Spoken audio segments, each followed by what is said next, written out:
Hello, everyone. This is part 2 of session 17 of Pre-Socratics to Augustine, also called History of Philosophy 1. We are talking about Aristotle's Nicomachean Ethics, and we are still talking about Book 1.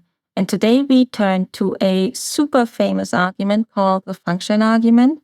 Think back to when we started to talk about Plato's Republic. We also studied Plato's function argument, which is less famous, though to my mind equally interesting, as Aristotle's function argument.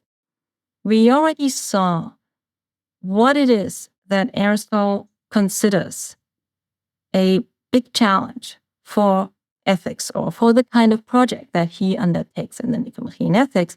Namely, once we see that everyone desires happiness, everyone is motivated in every activity that they undertake by wanting their life to go well, then we really need to know what a well-going life looks like. There's a famous metaphor for this in the Nicomachean Ethics where Aristotle says, like archers who shoot at a target, we are, as it were, aiming for happiness. But if you were an archer and you don't see the target, you're not going to hit it. And that is comparable to us needing some kind of clarified picture, some kind of account of what a good human life looks like.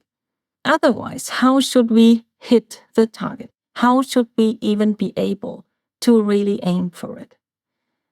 Our goal, hence, must be to get clear about what a good human life looks like.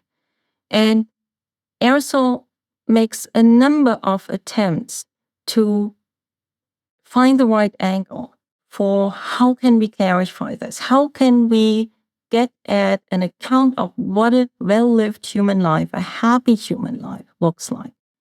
And maybe the most famous attempt to do that is to say, well, quite generally speaking, if we look at other things, at eyes, ears, at hands, at people who engage in some kind of expertise, quite generally speaking, it looks like the good of something resides in its function. So, for example, a good eye is an eye that is good at seeing. If you want to know what a good eye is, then you need to know what it is that eyes typically do or characteristically do. You need to know the function of the eye, because then you can say, well, a good eye is an eye that is good at seeing. And Aristotle lays out an argument then that aims to show that ultimately, when we engage in those activities that are characteristic for us, for human beings, and ultimately those are going to be virtuous reasoning activities, then we are doing well. We are leading a good human life when we engage in these activities, which are our function, which are characteristic of us. This argument, the function argument, has a quite contested reputation, and many philosophers and scholars have written that it is the horrible argument, that the way in which Aristotle defends his view is problematic in any number of ways. That may well be the case in one way or another, but if you want to lay out a really ambitious argument, then maybe this early version of the argument could also be compressed. It could also be rhetorical to some extent, because you will have time later on to fill in a lot of the details. Hence, I would suggest that we are generous with Aristotle and that we take the argument seriously, even if we maybe think that in some ways it is problematic. The argument begins with what scholars call a kind of rhetorical move. Aristotle says, well, all those sorts of things like eyes and ears and so on have a function.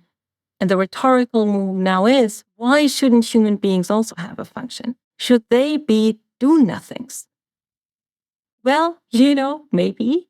So that is merely a rhetorical move, but it gets him to the premise that human beings have a function. And you might think, I'm off the bus already here.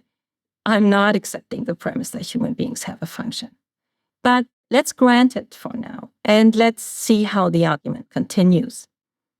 The next bit of the argument is called an argument by elimination. Aristotle asks, well, if we have a function, if human beings have a function, what is it? And he compares our soul, our kind of soul, that which animates us, that which makes us alive, to what makes other kinds of living beings alive. So first he compares us with plants and says, well, our function is not going to be that which also makes plants alive, vegetative functions of growing and so on. Because that is not characteristic of us, that is not distinctive of us, we share it with plants. Our function is also not going to be perception, because we share that with animals. Our function is going to be that activity of soul that we don't share with any other living beings, and those are the thinking abilities and thinking activities. And then Aristotle introduces a distinction between kinds of reasoning or activities that have something to do with reason. One is reasoning properly speaking, and then he thinks there are activities in the soul that are not themselves, properly speaking, reason, but they are activities that can be obedient to reason. And it's a quite difficult question how precisely he develops the thought that those activities have something to do with affect and desire. But ultimately, the idea is that as a reasoner, you can habituate some of your desiderative attitudes. You can make yourself enjoy something by doing it many times over or that kind of thing. So as a reasoner, you can tell yourself, like, that is what I should end up liking. And eventually you may end up liking it. And we'll talk a lot more about that next time. But basically, that is the idea that affect and desire somehow listen to reason or obey reason. At least they can do that if all goes well.